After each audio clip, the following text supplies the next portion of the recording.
নমস্কার বন্ধুরা, কবিরাজ ঘর টিএসের পক্ষ থেকে সকলকে জানাই আন্তরিক শুভেচ্ছা অভিনন্দন। তারামায়ের কৃপা আপনাদের সকলের মধ্যে বর্ষিত হোক, এই কামনায় করি। তারামায়ের নিত্য পূজারী এবং একনিষ্ঠ ভক্ত।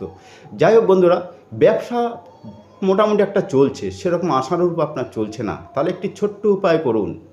এই ছোট্ট উপায়ের মাধ্যম দিয়ে আপনাদের ব্যবসা খুবই ভালো চলবে। কী সেই ছোট্ট উপায়? যে কোনো শুক্রবার থেকে শুরু করবেন। শুক্রবার থেকে শুরু করবেন। কি করবেন?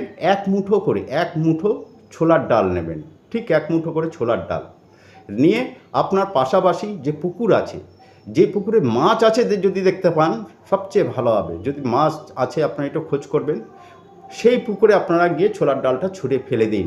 এইভাবে এক টানা 43 দিন করবেন। শুক্রবার থেকে শুরু করবেন। এতে শুধু ব্যবসা চলবে না, ব্যবসা দৌড়বে। এটা আমার পরীক্ষিত জিনিস, আপনারা পরীক্ষা করুন, আরও একজনকে একটু জানিয়ে দিন। নমস্কার, সকলে ভালো থাকুন।